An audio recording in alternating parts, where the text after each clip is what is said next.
নমস্কার, welcome to my channel competitive English with PV sir. আমার গলার অবস্থা একটু খারাপ, তাই দুদিন দেরি হলো এই ভিডিওটা নিয়ে আসতে। আজকে একটা নতুন জায়গা আমরা ধরবো। যারা কম্পিটিটিভ এক্সামিনেশনে বসছো তাদের জন্য জানিয়ে রাখি যে পার্টস অফ স্পিচ যেগুলো ক্লাস 6-এ শেখানো হয়, 5-এ শেখানো হয়, তার থেকে কিন্তু প্রশ্ন আসে। এবং বিশেষ করে নাউনের ক্ষেত্রে আমরা জানি 8টা পার্টস অফ স্পিচ আছে। তার মধ্যে নাউনের ক্ষেত্রে সিঙ্গুলার, প্লুরাল, কালেকটিভ নাউন, এই জায়গা থেকে বেশ কিছু প্রশ্ন আসে যেখানে ছাত্রছাত্রীরা ভুল করে, আমার অভিজ্ঞতা থেকে দেখেছি। আজকে আমি যে কথাগুলো তোমাদের জানাবো সেটা হচ্ছে সিঙ্গুলার থেকে প্লুরালে যাবার কয়েকটা ডিফিকাল্ট রুলস আছে যেগুলো মনে রাখতে হয়। না রাখলে আমাদের পরবর্তীকালে সমস্যা হয়ে যায়, কারণ প্রশ্নে যখন এরর কারেকশনের মধ্যে আসতে পারে, একটা সিঙ্গেল কোশ্চেন হিসাবেও আসতে পারে, আমরা কিন্তু ভুল করে ফেলবো। সেই জায়গা থেকে আজকে কিছু নিয়ম আমি তোমাদের শেখাবো, যে নিয়মগুলো তোমাদের মনে রাখতেই হবে। কিছু নিয়ম আছে যেগুলো সিঙ্গুলার থেকে প্লুরাল করবার, সেগুলো সবসময় এত নিয়ম মনে রাখা সম্ভব নয়, কারণ তার অনেক এক্সেপশনও আছে। ফলে এক্সেপশন এবং রুল মনে রাখতে গিয়ে ঘেঁটে ফেলা খুব স্বাভাবিক। কিন্তু যেগুলো মনে না রাখলেই নয়, যেগুলো না জেনে পরীক্ষার হলে যাওয়া কোনোভাবেই যাবে না, সেইগুলো আজকে তার 3টে রুল আমি শেখাবো। মন দিয়ে ভিডিওটা শেষ পর্যন্ত দেখো যদি সত্যি কিছু নতুন শিখতে চাও। চলো শুরু করি। Rules for forming plural of compound nouns. Compound noun কাকে বলে, বা nominal compound?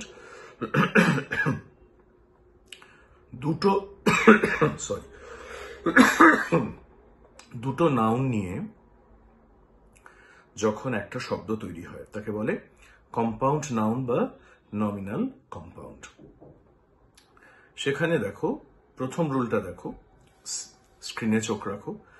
If there is noun plus noun, দুটো নাউন থাকে, we use S at the end of the word to make its plural. make its plural. প্লুরালটা তৈরি করতে আমরা লাস্টে S ব্যবহার করি, শুরুতে নয়। ওকে, যেমন ধরো অ্যাকশন মুভি, আমরা অ্যাকশনস মুভি বলবো না, আমরা বলবো অ্যাকশন মুভিস। বার সোপ, আমরা বলবো বার সোপস, শেষের নাউনে এস যোগ হবে। যেমন ধরো পার্কিং টিকিট, পার্কিং টিকিটস। ওকে, টিফিন বক্স, টিফিন বক্সেস। এরকম অসংখ্য উদাহরণ আছে। শুধু মনে রাখতে হবে দুটো নাউন নিয়ে যখন একটা শব্দ তৈরি হচ্ছে আমরা শেষে এস বসাচ্ছি। B, if there is noun plus full, নাউনের পাশে যদি ফুল শব্দটা থাকে, ফুল সাফিক্সটা থাকে, তাহলে আমরা সিম্পল ইউজ করবো, এস ইউজ করবো। যেরকম ধরো মাউথফুল, মাউথফুলস, স্পুনফুল, স্পুনফুলস, bucketful, bucketfuls. Okay, 4 bucketfuls of water, 3 spoonfuls of sugar, etc. Spoonsful হবে না, স্পুনের পর ফুল আসছে, ফুল থাকলেই লাস্টে এস যোগ হয়ে যাবে, এর মধ্যে কোনো সমস্যা নেই। C, if there is adjective plus noun, কোনো শব্দ তৈরি হয় অ্যাডজেক্টিভ এবং নাউন নিয়ে একটা কম্বাইন্ড ওয়ার্ড তৈরি হয়, সেক্ষেত্রে আমরা এস ইউজ করব প্লুরাল করবার জন্য। যেমন ধরো active ingredient, active ingredients, joint account, joint accounts, married couple, married couples.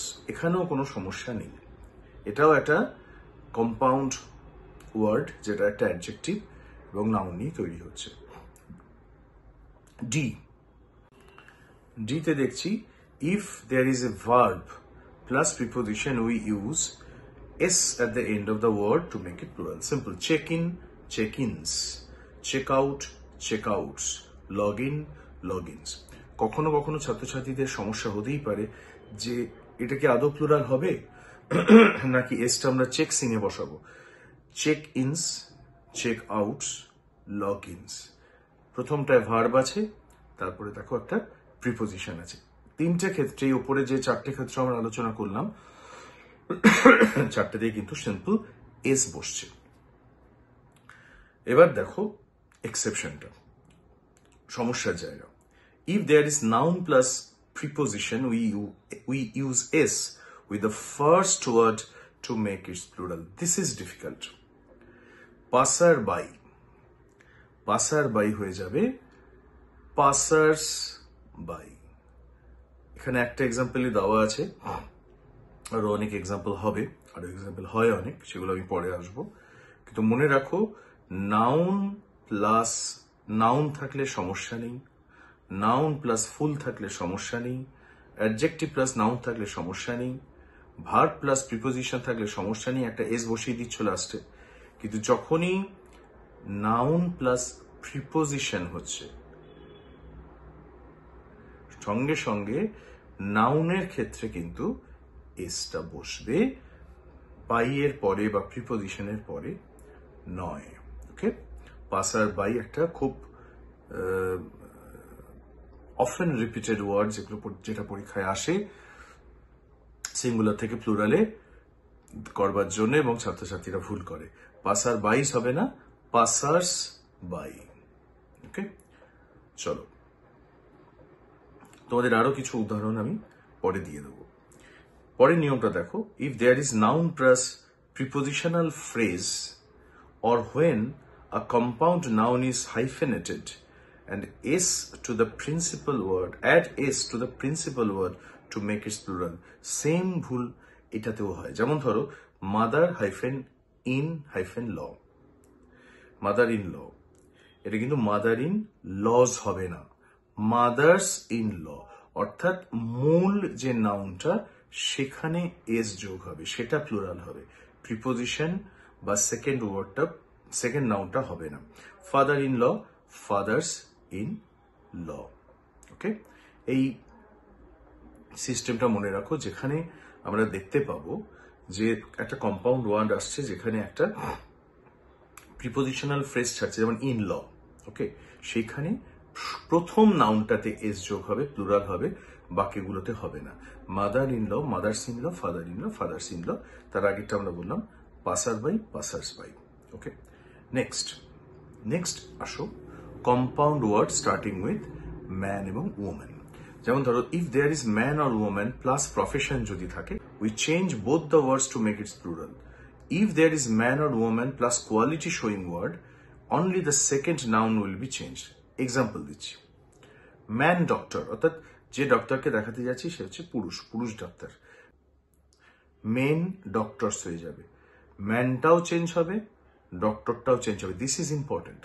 যেখানে আমরা দেখতে পাচ্ছি ম্যান এবং ওম্যান প্লাস প্রফেশন, অর্থাৎ ম্যান এবং doctor, lady Taylor, ladies tailors হয়ে যাবে, মেন ডক্টরস হয়ে যাবে, অর্থাৎ প্রথম নাউনটাও প্লুরাল হবে, সেকেন্ড নাউনটাও প্লুরাল হবে। প্রথম নাউন এবং সেকেন্ড নাউন দুটোই প্লুরাল হচ্ছে। দেখো, ওম্যান টিচার, ওমেন টিচার্স।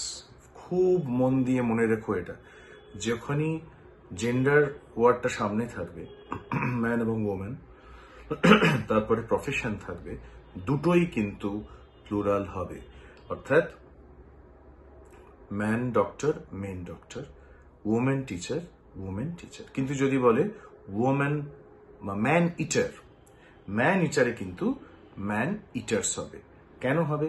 কারণ ইটিংটা হচ্ছে একটা কোয়ালিটি, প্রফেশন নয়। ওমেন লাভার, লাভটা একটা quality, human emotion, women lovers হবে, ওমেন লাভার্স হবে। প্রথম দুটো example, man doctor, women teacher, আর ম্যান ইটার, ওমেন লাভারের মধ্যে ডিফারেন্সটা ভালো করে বোঝো। ডক্টর টিচার হচ্ছে প্রফেশন, ইটার লাভার হচ্ছে একটা কোয়ালিটি। কোয়ালিটি থাকলে শেষে এস বসবে, যদি প্রফেশন থাকে ম্যান অ্যান্ড ওমেনের পরে, রিপিট করছি, তাহলে দুটোই কিন্তু প্লুরাল হবে। This is very very important. Okay, next rule 8, two make the plural of an acronym. Acronym মানে হচ্ছে, এই যে আমার নাম প্রাঞ্জল বক্সি, আমার ছোট অ্যাক্রোনিম হচ্ছে PB sir, PB Pranjal Bakshi.